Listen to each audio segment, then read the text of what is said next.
Fiction Diary of a Downward Spiral. Personal Diary of Felicity Beaumont.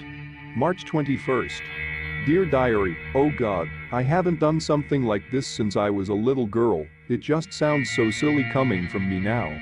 It's amazing how life can change in the blink of an eye. A couple of months back I was in peak physical condition, training to run a marathon. Now I'd be lucky to hobble to the bathroom. How did this all happen? That's a good question. I can hardly remember myself. The last thing I remember is visiting a friend's house for a Christmas party, and then waking up in the ICU, barely being able to move. To my understanding, black ice was the culprit. I guess it was the airbag that saved my life, or what was left of it. So, here I am now.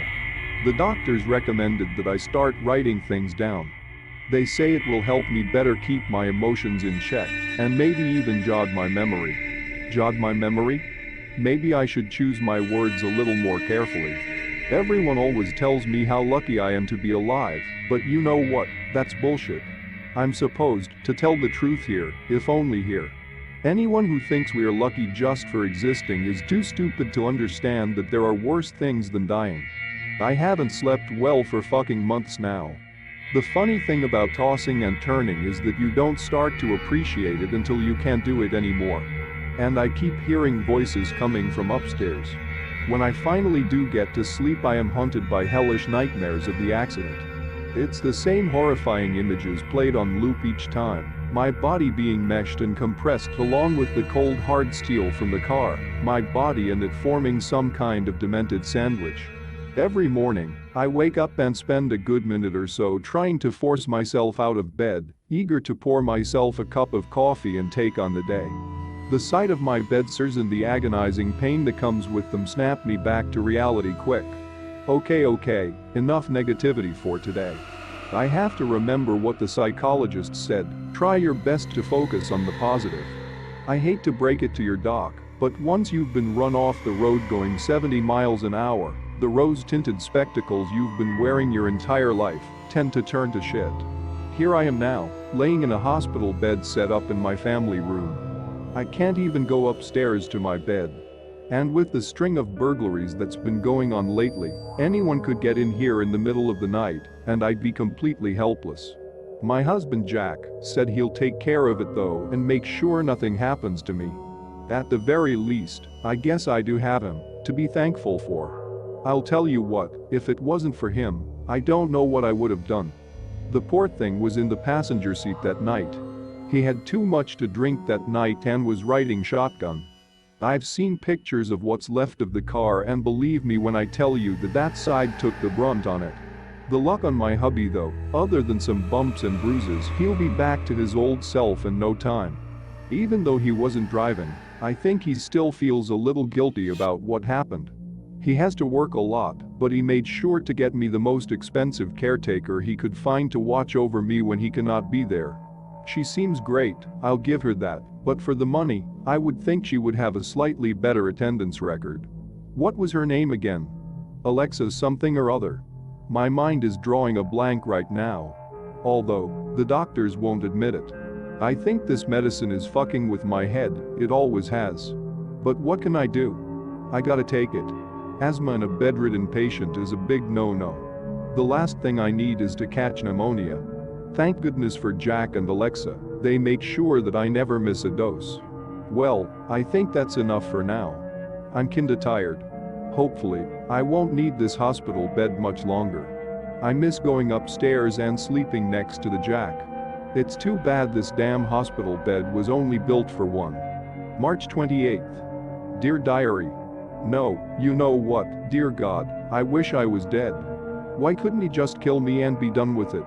There's a lot of things I can put up with, but there is a limit to this nightmarish hell that I am willing to endure. Did I ever tell you that I can't even wipe my ass anymore?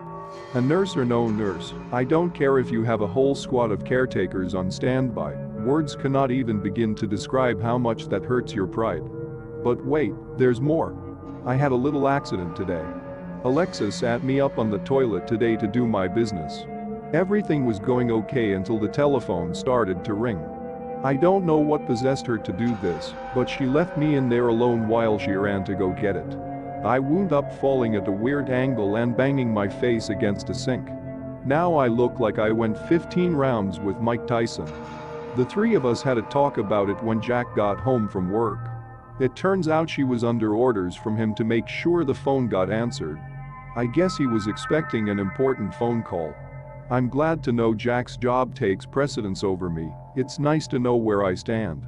Where I stand, look at me, there I go again. I talked to him about it after she left.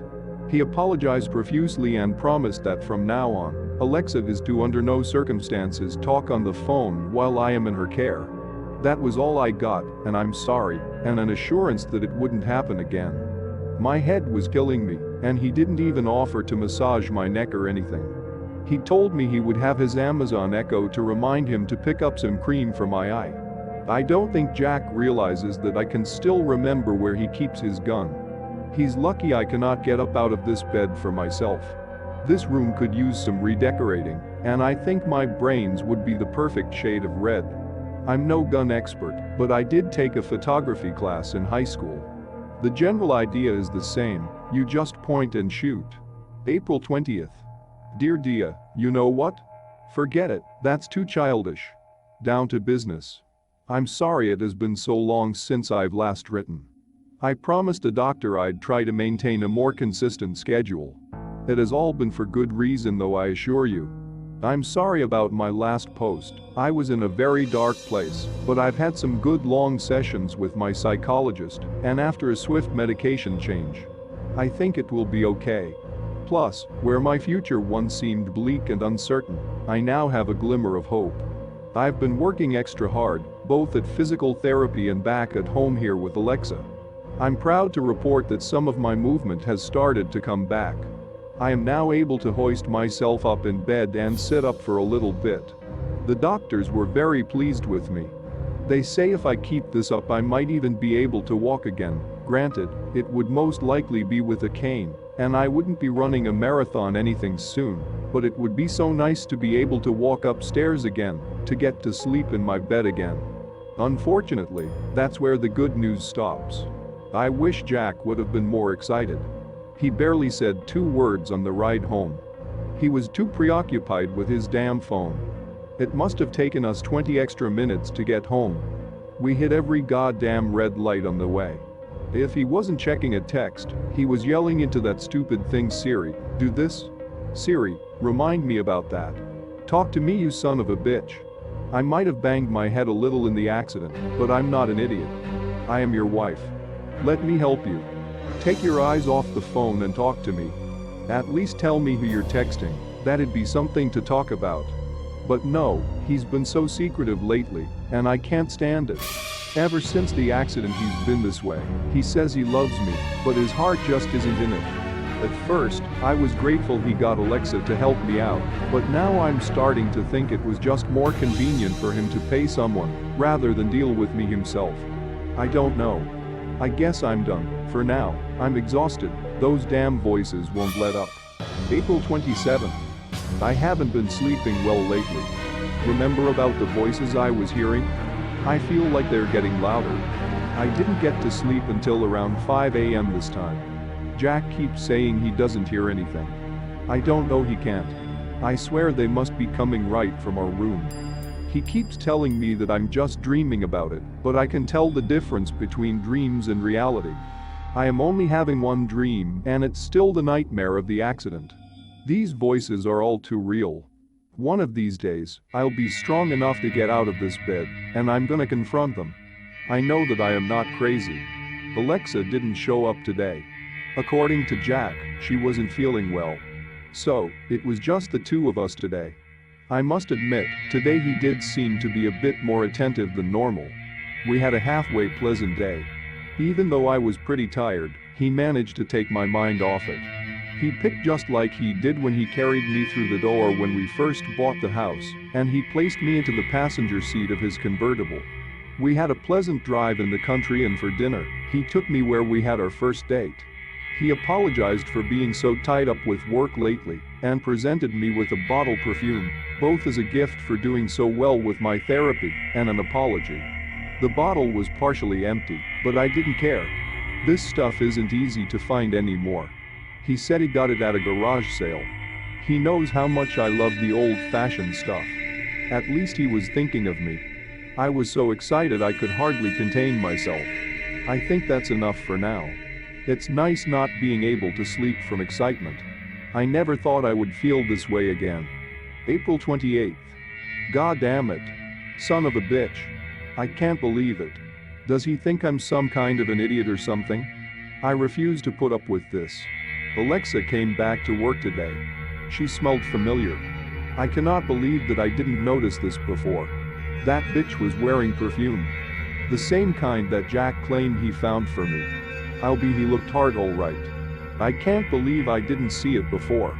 Alexa's absences, Jack's clandestine phone calls, him being constantly preoccupied. And those voices, I wasn't imagining them at all, and that bastard tried had me thinking maybe I was imagining it. I am not going to stand for this literally. If I wasn't determined to walk again before, I am for sure now. I'm not gonna let him make a fool out of me. He will pay for this. May 26th. I think this will be my last entry for a while. I'm sorry I've been gone for so long again. I had to take some time to myself. It's all been worth it though. Unfortunately for my husband, my dreams have been coming in nice and clear lately. I remember everything now. That night of the accident, my husband was in the passenger seat after he put himself there. One of us drank too much that night, and it was him. I was never the designated driver. I've been training harder than I ever thought possible, both at therapy and here at home. I decided to put my sleepless nights to good use and get in some extra exercise. No one knows this, not Alexa, not my husband, nobody. I can walk again. I've had to hide it from everyone. I'm not in tip-top shape yet, and my balance is very shaky and I'm not the fastest, but I think I can do the stairs. I can hear then two of them talking up there right now. I think I'll drop in and pay them a little visit. Oh boy, are they gonna be surprised.